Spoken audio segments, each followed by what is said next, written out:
in relationship uh, with Supreme Lord and matter. So if we perform activities for the pleasure of Ishvara, then we get finally the result as liberation and prema. But if we indulge in relationship with matter for the self-interest and self-enjoyment, then we end up in karma pala and karma bandhana, the being bound by material energy. So the topic of matter in Bhagavad Gita is explained in a couple of instances in different chapters, in different contexts. And interestingly, that Arjuna wants to understand what is matter, and he wants to understand what is matter because he sees that he needs to kill the bodies of his kinsmen. And so it is not easy. He wants to understand why is that necessary, and why the living being needs to end his cycle of being embodied in human form of life. So then, especially in 13th chapter called Prakriti Purusha Vibhaga Yoga, the nature, enjoyer, and consciousness, it is explained the relationship of living being with matter and the relationship of Ishvara with matter. So Arjuna, interestingly, after he got the knowledge of Bhakti Yoga, he's asking to get the knowledge of Purusha and Prakriti. So he had 6 questions in the first verse. So I'll just read that verse. Arjuna vacham prakritim purusham chaiva kshetram kshetra yamevacham etad veditum ichami yanam yeyam cha keshava. So here Arjuna is asking that if Krishna can explain, that he desires that Krishna explain to him Veditum ichami, I desire to understand. He wants to come to the knowledge of Prakriti, nature, Purusha, the enjoyer, Kshetra, the field, the Kshetragya, the knower of the field, and also Jnana, knowledge, and Gyayam, the object of knowledge. So this complete chapter is then describing a relationship, Sambandha Gyan, between these couple of tattvas. So the just like opposite to Western tradition, the Eastern tradition is trying to understand more Purusha than Prakriti. The Western tradition in science is trying to understand the nature of reality through understanding matter, through understanding perceivable objects. However, on the Eastern tradition, the method is quite different, because Eastern tradition, especially Vedic, is trying to understand first the Purusha, the experiencer of the material object, and the subject of the reality. So because we see that the subject of reality is conscious, he is Chit, just unlike the matter which is Achit. And therefore the consciousness would be the real standard of scientific validification, because even in modern science nowadays, they question their own ways of experimenting with matter, and the problem of measurement of matter is there, and it's seen that that what we actually think is reality is not as seems as it is. Because previously the science used to think that in naive realism that the world is as it the world it is as we see it. That's called naive realism. However, due to quantum physics, scientists have understood that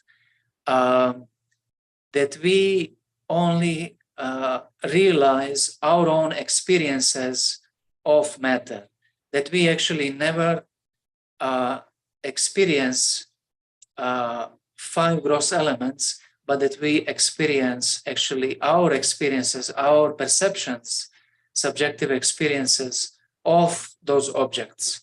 So in that sense, the material object is different from our experiences. Just like if we say that there is let's say a knife or a fork or a spoon, and over there we think that we see a spoon, but actually in reality it's just a metal, the fruit of fire and earth element, and our experience of that metal is knife. But however, this same metal can be used for another purpose, and therefore there is a difference between the metal and the spoon. So the spoon is the subjective perception of the matter,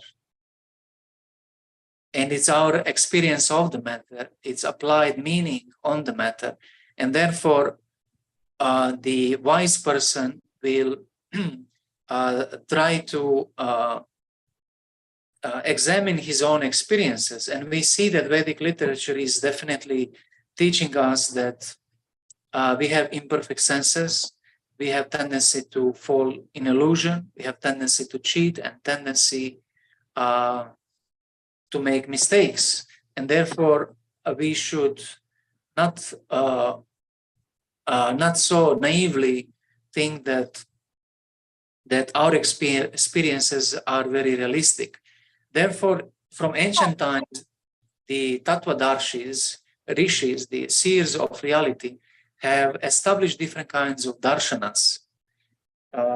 Just like our Gaudiya Vaishnava school belongs to Vedanta Darshan, the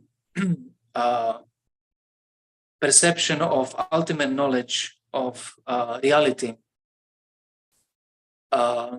And through Achintya Veda, Veda Tattva, we're trying to explain the world. So these kinds of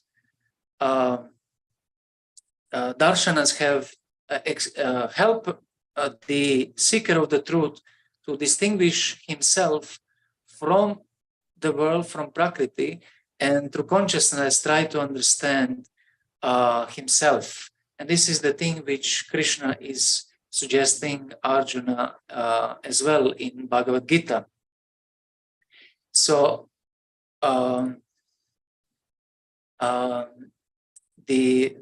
topic of Purusha and Prakriti is actually the real essence of Sankhya Yoga explained in Bhagavad Gita. And we see Sankhya Yoga is explained in 2nd chapter of Bhagavad Gita. However, in 13, 14, and 15, in 15th chapter, it is perfected and bringing us closer to the relationship between the Jiva and Ishvara, because in 2nd chapter is explained the nature of transmigration and the permanent nature of the living being. However, here we see the relationship of Purusha with Prakriti, and also the existence of Kshetragya, the knower of the field. However, the higher knower of the field, which is Paramatma. So then the 13th chapter especially explains this relationship very vividly. So sometimes we we identify ourselves with this body as a Purusha, as a masculine, or as a Prakriti, as a feminine. And if, due to change of our body, we change this position. So it is interesting to know the difference between the Eastern understanding of changing of these, dharmas in comparison to Western traditions, where where the Western tradition is trying to change the dharma of conditioned living being just by manipulation of of their body with hormones, or change of the gender through surgery, etc. So, but in Eastern tradition, it's known that the desires of living being can be fulfilled only through performance of their own duties. So we are advised to execute duties, dharma, as per our own conditioned nature. So the nature of living, general nature of conditioned living being in Bhagavad Gita explained is when Krishna is saying, Mama ivamshu jiva loke jiva bhuta sanatanaha, that that living beings in this material world are actually my parts and parcels, amshas, Mama ivamshu jiva loke. So the Bhagavad Gita trying to explain about the relationship of amsha, the part, with amshi, the whole. And although the prakriti, the purusha, the living being sometime in this world, is the enjoyer in relationship with material nature, but in relationship with purusha, the Supreme Lord, the Ishvara, the living being, however, is prakriti as well. Therefore, Krishna is saying in Bhagavad Gita, in just a moment to find. Yes, in 7th chapter, text 4 and 5, Apareyamitastvanyam prakritim vidime param jiva bhuta mahabahu yayedam dharyate jagat. Besides this, a mighty arm, Arjuna, there is another superior energy of mind, which comprises the living entities who are exploiting the resources of this material inferior nature. Anya prakriti apareyam itastvanyam prakriti. This another nature is superior, apara prakriti. So the living being is apara prakriti because it is conscious, and matter is apara prakriti, or inferior, a subordinate nature. However, although it's subordinate, the living being falsely thinks that can enjoy the matter and get away without consequences. However, Krishna is saying in the verse before, Bina Prakritir Ashtada, this separated material energy is, the eight elements described are his separated material energies. So if it is separated material energy of Krishna, then it's still meant for his enjoyment and not enjoyment of the living being. So we somehow daily tend to engage ourselves in the sense gratification through material nature until we realize our real nature as being the amshas, Mama Ivamshu Jiva Loke, Jiva Bhuta, Sanatana, the parts of the whole. So if we are the parts of the whole, then we are the Prakriti, the enjoyed one, and Krishna as Amshi, he is the Purusha, the enjoyer. And the nature of Prakriti, the feminine one, is always to be dependent. And the nature of Purusha is to be independent, because Purusha is the Anadi, he is original one without beginning, and therefore he is independent. He doesn't have any other cause of his existence. But the Prakriti, including Apara Prakriti and Para Prakriti, they are dependent, or we are dependent, because we have a cause, we have an origin, and that is Ishvara himself. So the in that sense, there is a big lesson for a modern world, that because the creation is created by creator, creation can never be equal to creator. Just like if someone creates a mobile phone, that doesn't mean that this phone is and cannot be ever equal to the creator. So in that sense, the Prakriti, the energy, can never be equal to Purusha, to enjoyer. So the relationship between masculine and feminine, Purusha and Prakriti, is then taken from the natural laws, tattvas, which are observable to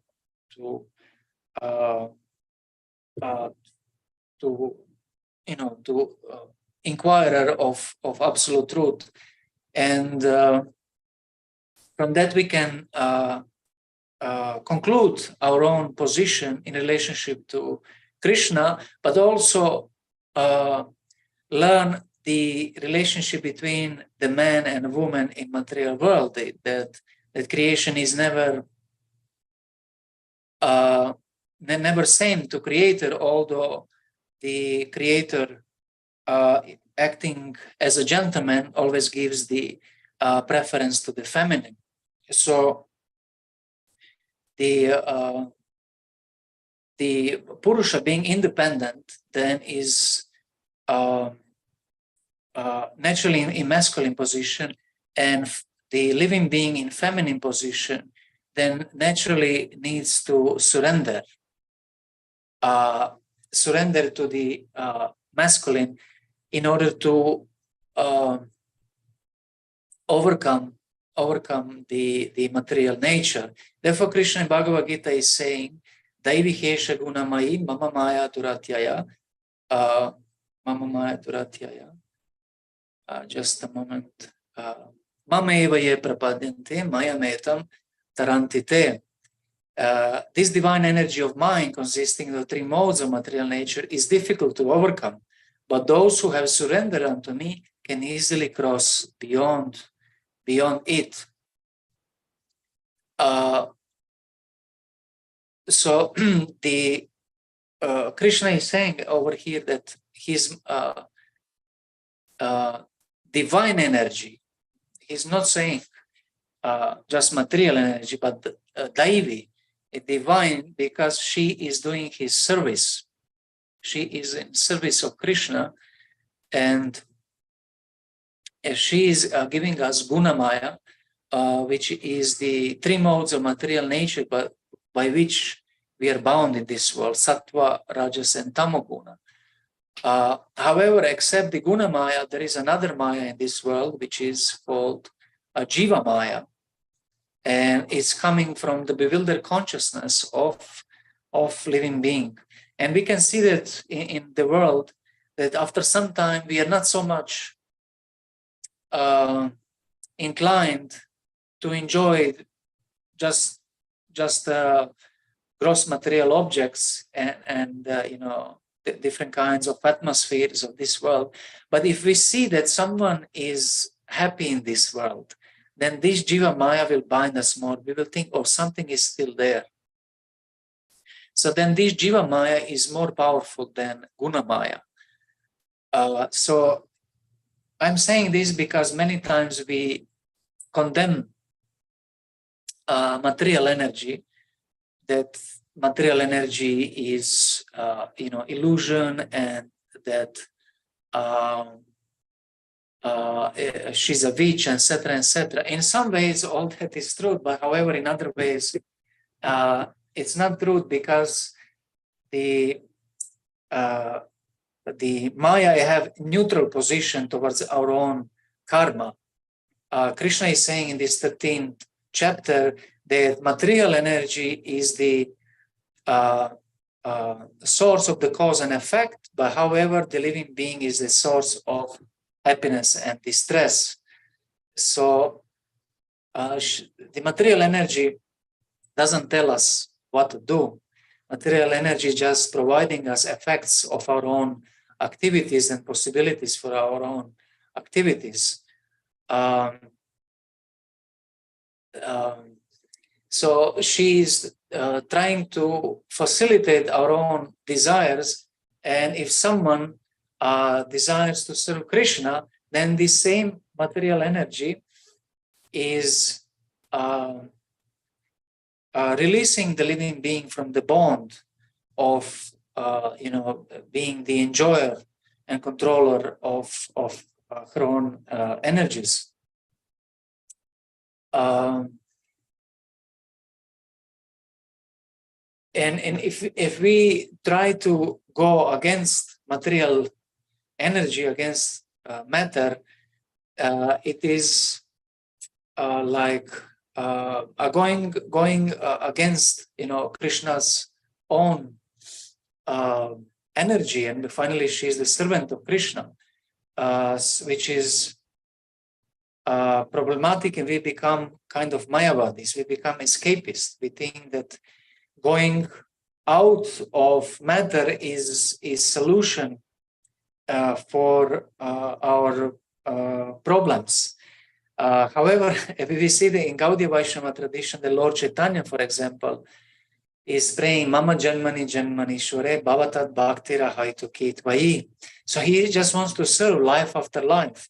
Because if we have desire to become liberated, it's still material desire, in sense that we want to be free from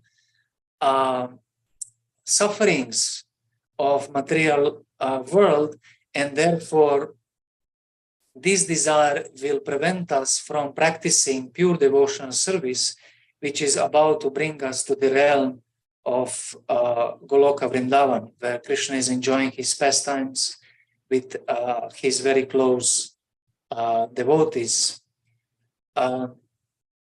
So we see from the great personalities like Vaishnavacharyas that when they come in this world, they are not confused by this material energy, just like we are. Because if we don't have desire to enjoy material world, then the matter is not problem, in a sense that we can engage the matter in Krishna's service in the same way we would engage spiritual energy in Krishna's service. So maybe the material energy is of lower quality. However, if we engage material energy in Krishna's service, then we are free from entanglement in karma. But if we engage the same nature, same objects in our own sense gratification, then we are bound by material energy. And therefore, Krishna, to break this bond, he's stating in Bhagavad Gita that this world is Dukhala and Ashashvatam. This instruction is more kind of pedagogical instruction, where he is trying to cut our attachments to this world, than philosophical instruction, philosophical explanation, because we see that even Krishna takes the form in material energy, and just like a vigraha, the murti. And so if Krishna can take the appearance in murti, then in murti like from brass or a stone or a wood, then how really bad is this material energy? And if Krishna can appear from pillar, means that all energy is potentially spiritual. Just we, because of our guna maya and because of our jiva maya, we cannot perceive that. And therefore we see the reality or illusion separate from Krishna. So the material world by itself, Prakriti, is not Maya. Can be used in Krishna service and can be used in sense gratification. However, the Maya illusion is when we try to enjoy this world.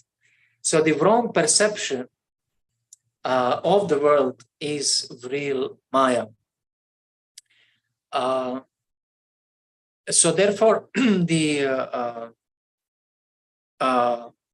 real Vedic education means to change our perception through darshans, to Vedanta darshan, to Bhagavad Gita darshan, in association of Tattva darshis, those who have seen the reality.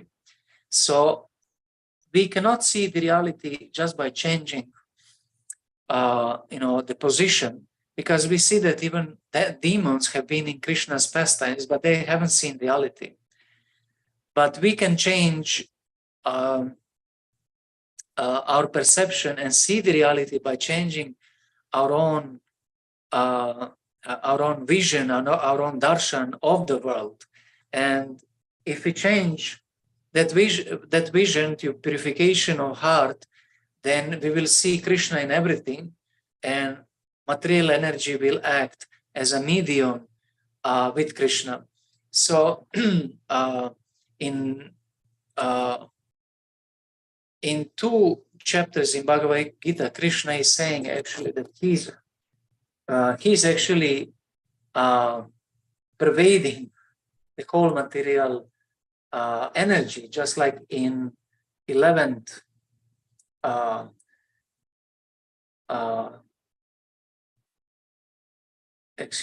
in 11th and 10th chapters, Krishna is explaining to Arjuna when he's saying, Almighty conqueror of enemies, there is no end to my divine manifestations. What I have spoken to you is but a mere indication of my infinite opulences. Kindly know that all opulent, beautiful, and glorious creations spring from but a spark of my splendor. But what need is there, Arjuna, for all this detailed knowledge? With a single fragment of myself, I pervade and support this entire universe. So if we purify our consciousness, then our experiences will be experience of Krishna. So because Krishna is the support of the entire universe, just like we think that we see the objects of this world, but actually we see Krishna. That's in science, that's called ratification, where we see the world through our senses and we conclude that this is the world, and we project back from Gyanendriya to Karmendriya that, this must be the world, and we then act towards the world. However, we know that we have imperfect senses, and because of that, we cannot see the reality behind the world in which we exist.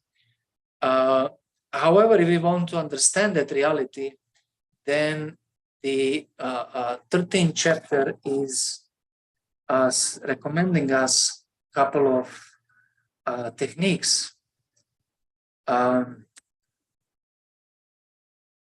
In just a moment.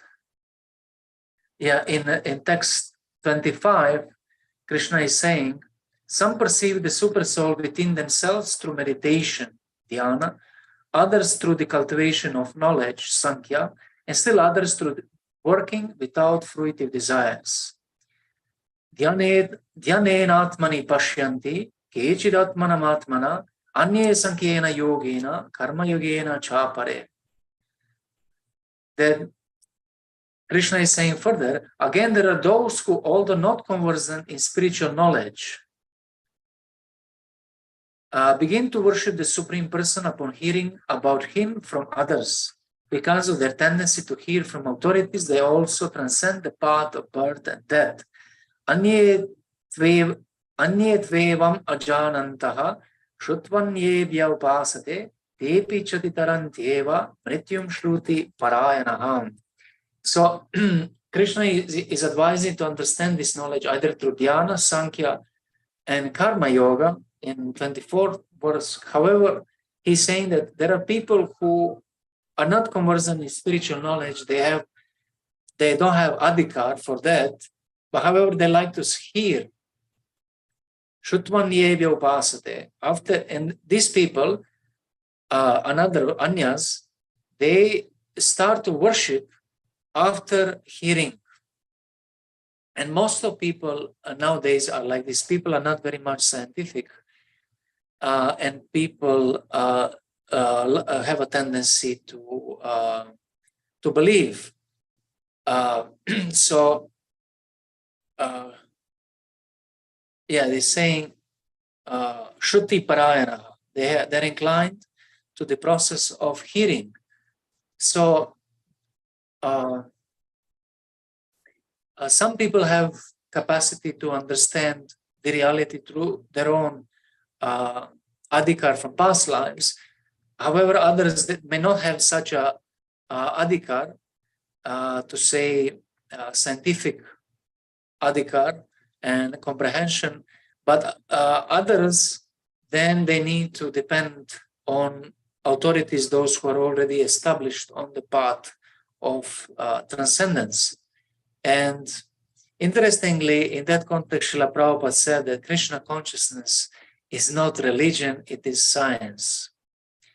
And we, most of the time, we consider ourselves as religionists and equate or appropriate, Krishna consciousness to other religions, etc., etc. So it creates confusion if we think, that our tradition is belief-based, because Vedic tradition, including Krishna consciousness and the knowledge of Bhagavad Gita, is knowledge-based system, where there is a discussion upon the reception of knowledge from spiritual master in Guru Parampara. However, in the belief systems, there is no discussion, there is religious dogma, and there is tendency to believe in afterlife and salvation by a prophet, which is quite different from the Vedic tradition, where Tattvadarshi is teaching.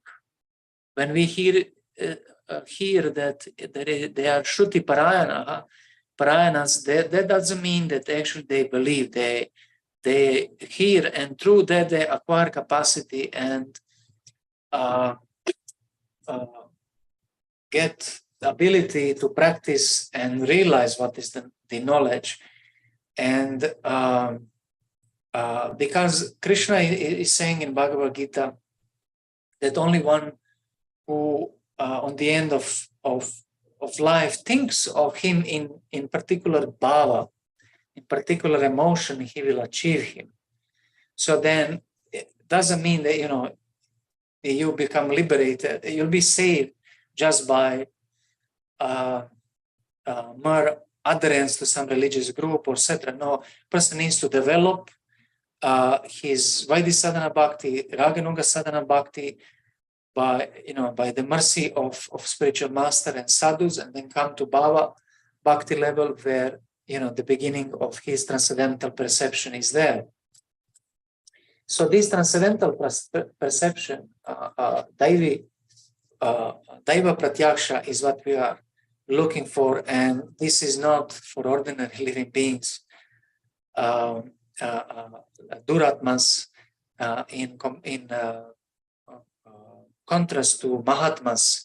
Therefore, Krishna in text 9:13 saying, Mahatmanas tumam partha daivim prakritim ashritaha bhajantanya manaso gyatva bhutadim avyayam. O son of Pritha, those who are not deluded, the great souls, are under the protection of the divine nature. They are fully engaged in devotional service because they know me as the Supreme Personality of Godhead, original and inexhaustible. So Krishna here speaks about great souls who are under the protection of the divine nature, Daivi Prakriti. And I took some time and checked how Srila Prabhupada is quoting Bhagavad Gita in Nectar of Devotion.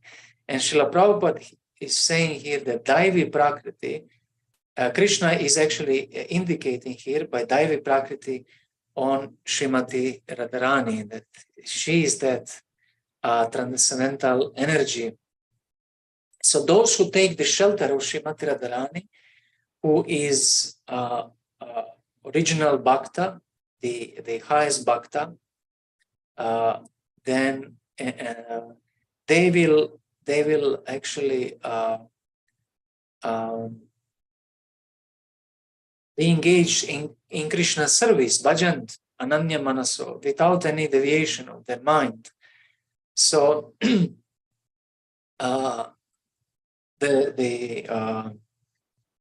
Krishna is indicating that with our own powers, with our own small sadhana, we cannot achieve higher nature, Daivi Prakriti, and therefore we need to take shelter of Srimati Radharani. So how we take shelter of Srimati Radharani? We take shelter of Srimati Radharani through the teachings of Lord Chaitanya, through his mission and our service to Gaudiya Vaishnava Acharyas and association of wonderful sadhus. And through association of sadhus, we want to understand how to please Krishna. With our own small efforts, it's very difficult to please Krishna because how much service we can render. But if we add our service to the service of Srimati Radharani, then this will be greatest achievement for us.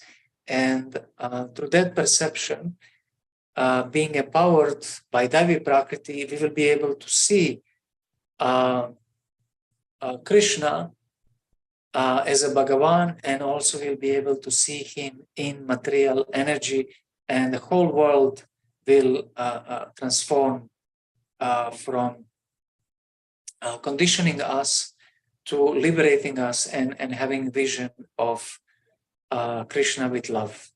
So with this, I thank you so much and request if there is any comment or any critic or any question. Hare Krishna Prabhu, Dandavat Pranam to everyone. Pranam Prabhu, Hare Krishna Prabhu. Hare Krishna Prabhu, how nicely you describe point, every point is like nectar Prabhu. This Prakriti is very difficult to understand. We are inside the Prakriti, but sometimes very confusing in that sometimes telling that this is the Maya. Maya is very bad and everything is bad. So, but how you comprehensively pointed out and how you clearly presented, very nice, Prabhu. And just asking you one question, Prabhu, how many you already mentioned is the division of Maya, that is the Yoga Maya and Gunomaya and Jiva Maya. Apart from that, any other Maya there? So many Mayas, Prabhu. So division of Maya, can you little bit explain? No, this Guna Maya and Jiva Maya, they are Mahamaya. They are parts of Mahamaya. They are part of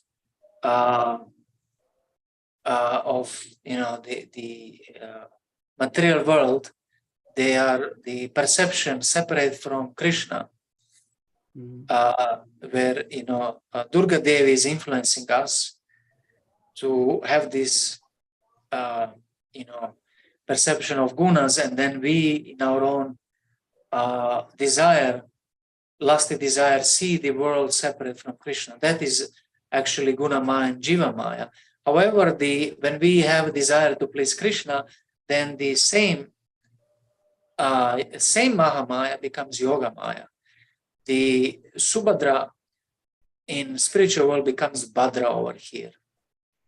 So Subhadra was born in Vrindavan and was carried to Mathura, and it is explained that in Vrindavan she is known as Yoga Maya, but outside of Vrindavan as Subhadra, and outside of spiritual realm she is known as Mahamaya. So it depends how we're gonna relate to energy. We will be able to see the that same energy and then please Krishna or please our senses. Yes, Prabhu, very good. Very nicely you describe. Other thing you already mentioned that very nicely you presented that if material, through the material we build the vigraha also, right? So how can we how can we reject that material? So very nicely you describe these things. Dandavat Pranam Prabhu. Thank you, Prabhu. Really Thank you. useful your lecture. Very useful. Dandavat Thank Pranam. you, Prabhu. I hope I can serve you in this way. Yes, Prabhu. Totally connected, Prabhu. That's very nicely you describe. It's a very difficult subject to explain the Prakriti. We don't understand. Sometimes a lot of confusion, Prabhu. Yes, our tradition is of Yukta Vairagya. The proper renunciation means we use everything in Krishna's service. In that sense, we see reality.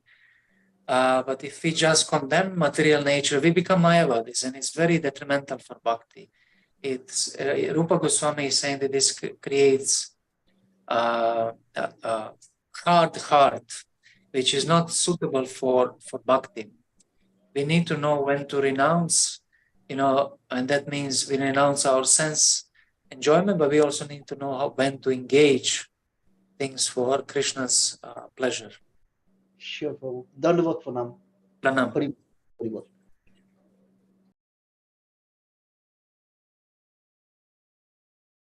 So if we would have any other question or any comment?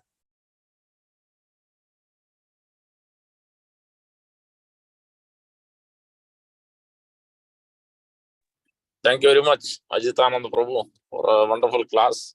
I was on and off, then busy in other service. Thank you for your time, and very nicely you covered the topic.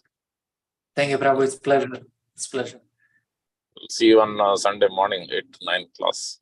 Yes, Prabhu. I'm just in neighborhood in New York, so I'm still planning to maybe visit Sunday feast in any capacity. So maybe I'll meet all of you there.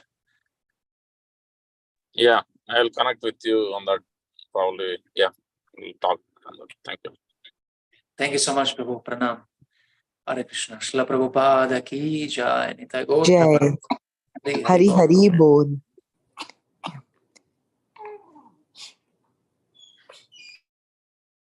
Thank you, everybody. Hari Bol. Hare Krishna. Thank you so much, Prabhuji. Hare Krishna. Srimasa Prabhu, you're there? Probably busy. Okay, then let's offer our prayers. All the Vaishnavas in this forum and all over the universe. Mancha kalpatarubhyasya kripa sindhubhayeva cha patitanam pavanebhyo vaishnavebhyo namo namaha. Vaishnava ki jai.